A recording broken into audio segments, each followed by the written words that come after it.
ငယ်ချင်းတော်လုံးမင်္ဂလာပါခင်ဗျာဒီဗီဒီယိုမှာတော့ကျွန်တော်ငယ်ချင်းတို့ကို Teamviewer ဆိုတဲ့ application တစ်ခုနဲ့မိတ်ဆက်ပေးချင်ပါတယ်ခင်ဗျာ Teamviewer ကြတော့ဘာတွေလုပ်တယ်လဲကျွန်တော်တို့ကြည့်ရအောင် Teamviewer ဆိုတာကတော့ကွန်ပျူတာနဲ့ဖုန်းနဲ့ဖြစ်စေ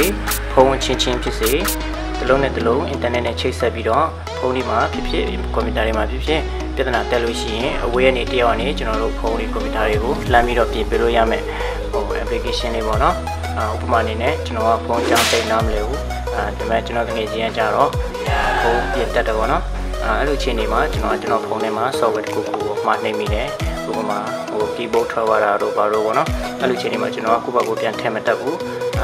ငယ်ချင်းကအဝေးမှာအဲ့လိုချင်းနေမှာကျွန်တော်ငယ်ချင်းကနေအဝေးကနေလှမ်းပြီးတော့သူ့ရဲ့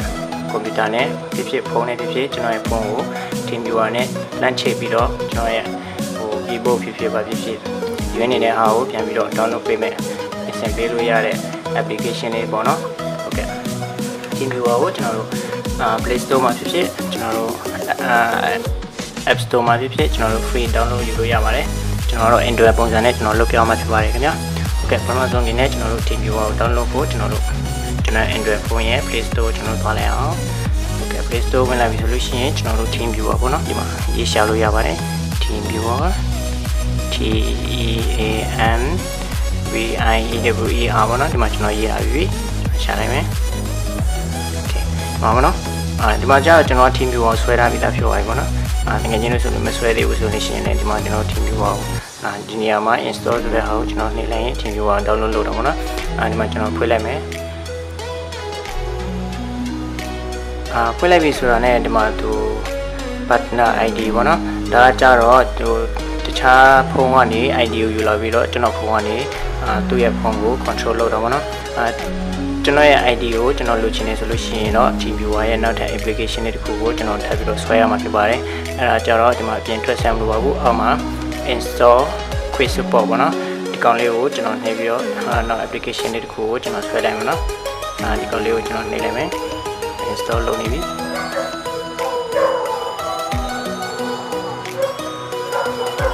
ကွန်ပျူတာနဲ့အရင်ချိတ်ဆက်ပြပါမယ်ကွန်ပျူတာနဲ့ချိတ်ဆက်ပြပြီးလို့ရှိရင်ကျွန်တော်ဖုန်းချင်းTeamviewer ချိတ်ဆက်ပြမှာပေါ့နော်โอเคအခုဆိုလို့ရှိရင်သူဖွင့်လိုက်ကြည့်မယ်ဖွင့်လိုက်တဲ့ဒီလိုတွေလာပြတော့ပေါ့နော်ဒီမှာပြပြီဆိုလို့ရှိရင်ဒီမှာတွေ့လာမသိဘူး UID ပေါ့နော်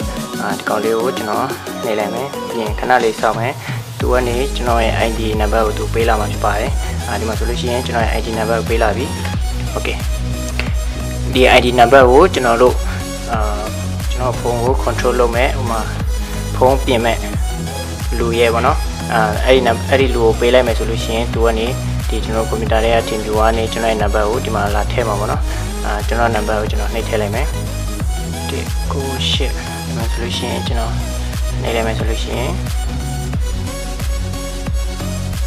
ဒီမှာလာပြတော့ဗောနော်ကျွန်တော်ဖုန်းမှာလာပြတယ်ကိုwould you like to allow desktop ဗောနော်ကျွန်တော်ရဲ့ကွန်ပျူတာကနေကျွန်တော်ချိတ်ဆက်ဖို့လှမ်းပြီးတော့ဟိုဖြစ်နေတယ်အဲ့ဒါလက်ခံမလားဗောနော်ကျွန်တော် allow လုပ်လိုက်မယ်ဒီမှာallow ဆိုလို့ရှိရင်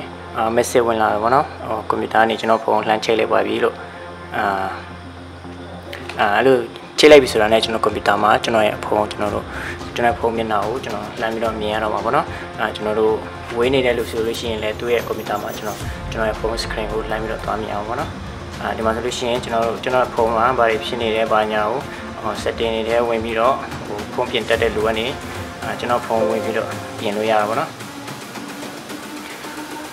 ဒီမှာကျွန်တော်ဖုန်းရဲ့မျက်နှာပြင်အကုန်မှန်သမျှကိုဒီကနေကြည့်လို့ရပါတယ်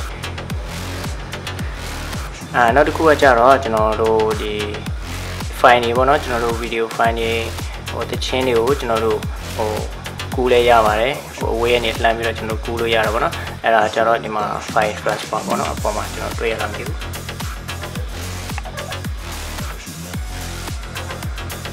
file transfer ပေါ့နော်ဒီကောင်လေးနှိပ်လိုက်မယ်ဆိုလို့ရှိရင်ကျွန်တော်တို့ဒီဖုန်းမှာလာမေးမယ်သူရဲ့ file transfer လုပ်ဖို့ကျွန်တော်အနေနဲ့လက်ခံမလားပေါ့နော်ဒီမှာဆိုလို့ရှိရင်ကျွန်တော်လက်ခံမယ်ဆိုလို့ရှိရင် all လုပ်လိုက်ပေါ့နော် okay အဲ့ဒါဆိုလို့ရှိရင်ဒီမှာသူရဲ့ဒီဘက်ချမ်းကြတော့ကွန်ပျူတာဖိုင်တွေ ဒီဖက်ချမ်းတစ်ခုကကြတော့ကျွန်တော်ရဲ့ဖုန်းထဲက file နေပေါ့နော်ဒီမှာကျွန်တော်တို့ဟို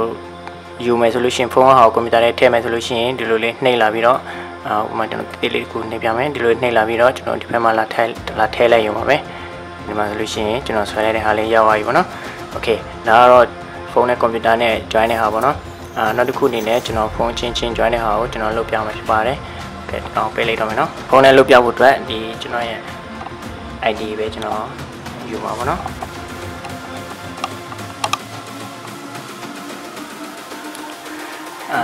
ဥပမာဒီဖုန်းကနေကျွန်တော်ဖုန်း control လုပ်မှာပေါ့နော်ဒီဖုန်းမှာကျွန်တော် Teamviewer ကိုဆွဲထားပြီးပြီကျွန်တော်တို့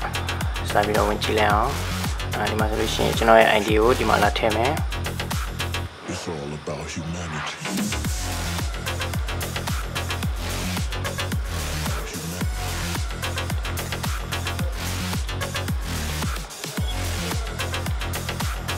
Duration okay ပါနော်ဒီမှာဆိုလို့ရှိရင်ကျွန်တော်ရဲ့ဖုန်းမှာသူကလာမေးတယ်ပေါ့နော်ကျွန်တော်ရဲ့ဟိုဘယ်ဖုန်းကနေကျွန်တော်ရဲ့ဖုန်းကို connect လုပ်ဖို့ကျွန်တော်လက်ခံပါသလားပေါ့နော်ဒီမှာဆိုလို့ရှိရင်ကျွန်တော်နေလက်ခံတယ် all လို့နှိပ်လိုက်မယ်ဒီမှာဆိုလို့ရှိရင်ကျွန်တော်ရဲ့ phone screen ကဒီဖုန်းမှာလာပေါ်နေပြီဒီဖုန်းလာပြင်ကျွန်တော်ကြည့်ချင်တာကြည့်လို့ရတော့မှာဖုန်းထဲမှာပါဖြစ်နေလဲရွေးနေတဲ့ဟာတွေကျွန်တော်တို့ setting တွေပါတယ်ကျွန်တော်တို့ဝင်ကြည့်လို့ရတော့မှာနော်အဲ့ဒါကျွန်တော်ဖုန်းရဲ့အကုန်လုံးဒီဖုန်းမှာတွေ့နိုင်ပါတယ်တခုတတိထားမှာကြတော့ဥမာကျွန်တော်တို့ဖုန်းပြက်လို့တူတယောက်ကိုလောက်ခိုင်းတာဆိုလို့ရှိရင်ကျွန်တော်တို့ယုံကြည်လို့ရတဲ့လူပေါ့နော်ဒီလိုယုံကြည်လို့မရတဲ့လူဆိုလို့ရှိရင်လည်းကျွန်တော်တို့ကိုယ့်ရဲ့ဖုန်းထဲမှာသူ့ဘာတွေလုပ်နေလဲဆိုတာကိုကျွန်တော်တို့မပြတ်ကြည့်ထားပေါ့ဥမာမသင်္ကာစရာတစ်ခုကိုတစ်ဖက်အနေလုပ်လာမယ်ဆိုလို့ရှိရင်ကျွန်တော်တို့လည်းအင်တာနက်ကိုပိတ်လိုက်မယ်ဆိုလို့ရှိရင်တော့ဘေးကင်းတာပါဗျာโอเคဒါကတော့ကျွန်တော်ဖုန်းချင်းချိတ်ဆက်တဲ့နည်းလေးပါโอเคဒီ application လေးကိုငွေချင်းတို့အတွက်သုံးဝင်မယ်လို့ကျွန်တော်ထင်ပြီးတော့ကျွန်တော်လုပ်တာဖြစ်ပါတယ်ဒီဗီဒီယိုကကျတော့ဒီလောက်ပါပဲကျွန်တော်လုပ်တဲ့ဗီဒီယိုလေးတွေကိုတစ်နှစ်တက်တဲ့ဆိုလို့ရှိရင်ကျွန်တော်ရဲ့ YouTube channel လေးကိုsubscribe လုပ်ထားပေးဖို့ကျွန်တော်အနေနဲ့မေတ္တာရပ်ခံအပ်ပါတယ်ခင်ဗျာဟုတ်ကဲ့အားလုံးကျေးဇူးတင်ပါတယ်ခင်ဗျာ